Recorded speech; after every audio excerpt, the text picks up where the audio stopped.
Charlie Munger passed away at 99 years old, leaving a legacy that goes far beyond the billions he accumulated alongside Warren Buffett at Berkshire Hathaway.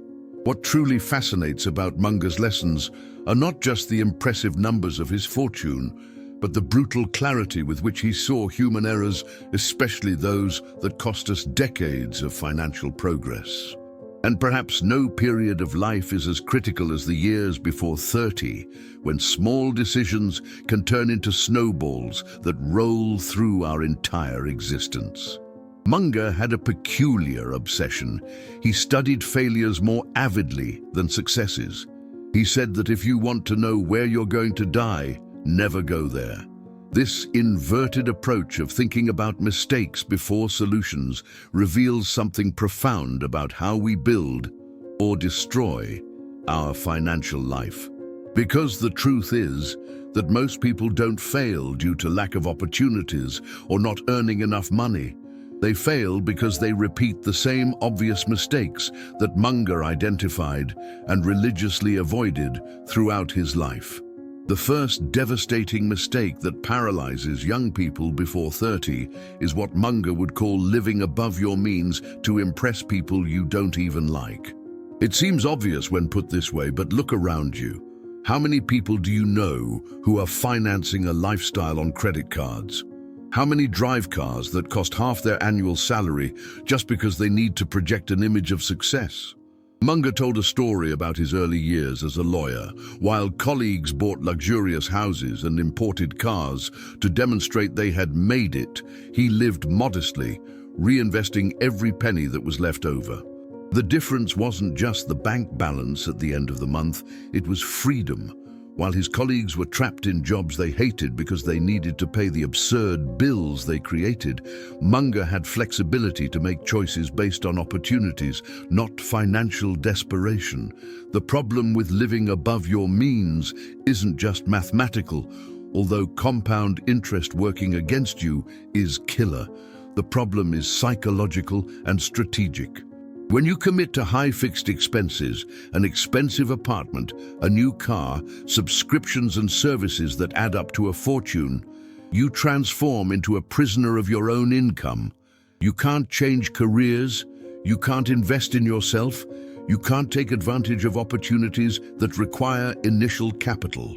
You become a slave to a standard of living that ironically doesn't bring you real happiness. Munger was fascinated by behavioral psychology studies and knew that human beings are creatures of social comparison. We measure our success not in absolute terms, but relative to those around us. But here's the cruel trick. We're always comparing ourselves with those one step above, never satisfied. And in this endless race, we finance our unhappiness with debts that guarantee we'll never achieve real financial freedom.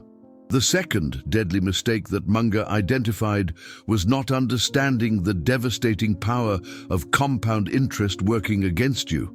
Everyone knows the magic of compound interest when it works in your favor. Einstein supposedly called it the eighth wonder of the world, but few truly internalize how destructive this same mechanism becomes when you're on the wrong side of the equation. Think of it this way.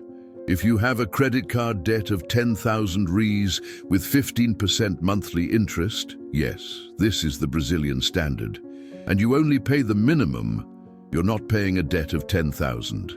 You're paying a machine that generates more debt exponentially.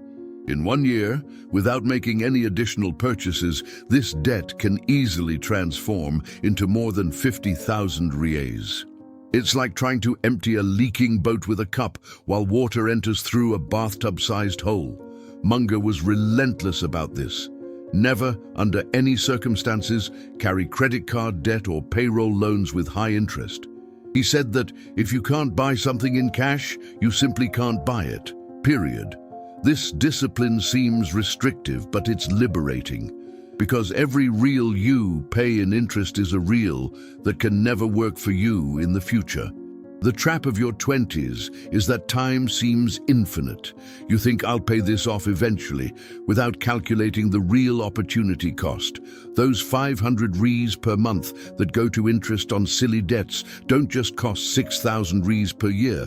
If you had invested that money at a conservative return rate of 10% per year for 30 years, you'd be giving up almost 1,000,000 Rs. 1,000,000 Rs sacrificed at the altar of impulse purchases and lack of planning. The third fundamental mistake that Munger fought was investing in things you don't understand. This may seem too conservative in the era of cryptocurrencies, NFTs, and get-rich-quick schemes that promise 500% annual returns. But Munger had a simple principle. If you can't clearly explain how something generates value, you're not investing, you're gambling.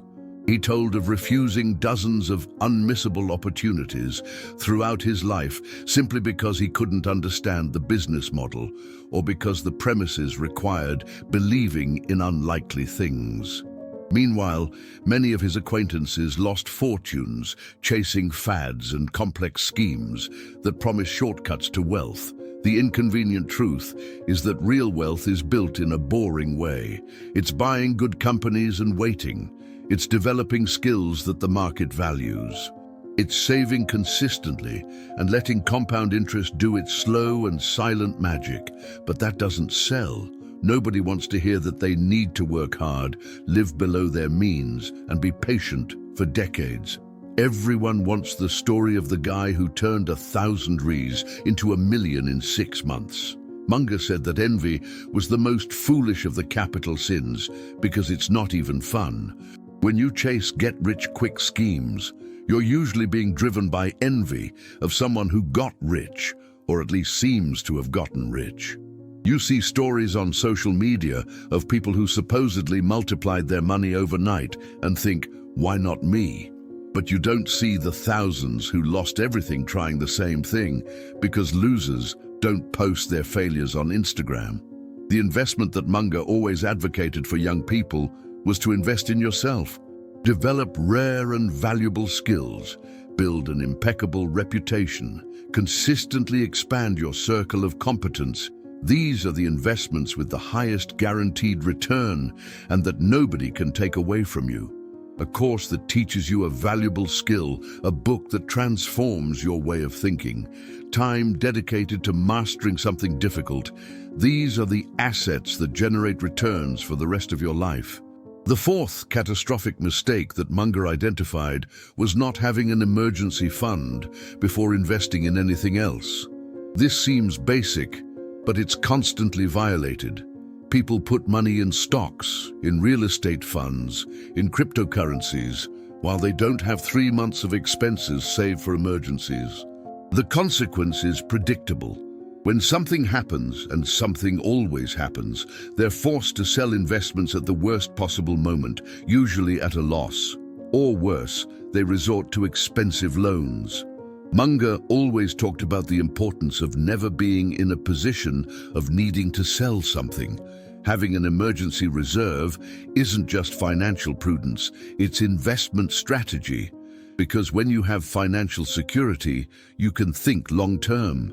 You can withstand market fluctuations without panic. You can wait for the right moment to make decisions. Those who live on the financial razor's edge are forced to constantly make bad decisions, selling cheap things when they need money urgently, accepting bad jobs because they can't go a month without salary, losing opportunities because they don't have available capital. Munger's rule was simple. First, eliminate all expensive debts. Second, build an emergency fund of 6 months to a year of expenses. Third, and only third, start investing for growth. This sequence seems slow, but it's the only one that works consistently and allows you to sleep peacefully at night. Many young people want to skip these boring stages and go straight to the exciting world of investments. But building wealth without a base is like building a skyscraper without a foundation. It might even grow fast, but the first strong wind knocks everything down. The fifth and perhaps most subtle mistake that Munger fought was not developing discipline and temperament before seeking financial intelligence. Munger said that an IQ of 160 with a temperament of 80 loses to an IQ of 120 with a temperament of 140 every time. What did he mean? That financial knowledge without self-control is useless or even dangerous. You can read all the books about investing, understand fundamental analysis, know sophisticated strategies, but if you don't have the discipline to execute consistently, if you let emotions command your decisions, if you're impulsive with money, all this knowledge is worthless. Financial markets are basically machines for transferring money from the impatient to the patient, from the emotional to the rational, from the impulsive to the disciplined. Munger saw this repeatedly. Intelligent people destroying their finances because they couldn't control fear and greed, because they bought at the top driven by euphoria and sold at the bottom paralyzed by panic. Developing temperament means creating systems that protect you from yourself. It means automating investments so you don't have to rely on your willpower every month. It means establishing clear rules and following them even when your feelings scream to do the opposite. It means recognizing your own cognitive biases and creating safeguards against them. Munger had a mental list of mistakes that humans repeatedly make: confirmation bias, anchoring, herd effect, overconfidence, and he created specific habits to neutralize each one. He actively sought opinions contrary to his own. He questioned his own premises. He waited 24 hours before making important decisions. These mental systems were more valuable than any sophisticated financial analysis. For young people in their 20s, developing this temperament is more important than accumulating initial capital, because if you develop discipline, patience, and rationality now, these qualities will multiply any amount you earn throughout your life. But if you accumulate money without developing character, it's a matter of time until you lose everything in impulsive decisions. Munger also emphasized something that sounds antiquated but is revolutionary: absolute integrity. He said that the easiest way to get rich is not to do stupid things. Don't cheat, don't lie, don't cut corners ethically, because life is long and reputation is an asset that takes decades to build and seconds to destroy. Young people frequently undervalue this, thinking that everyone finds a way around it, or that that's how the game works. But Munger proved otherwise. You can get absurdly rich playing clean and sleep well at night. The truth is that the 5 mistakes we discussed are not just financial mistakes, they're life mistakes. Living above your means is a mistake of priorities.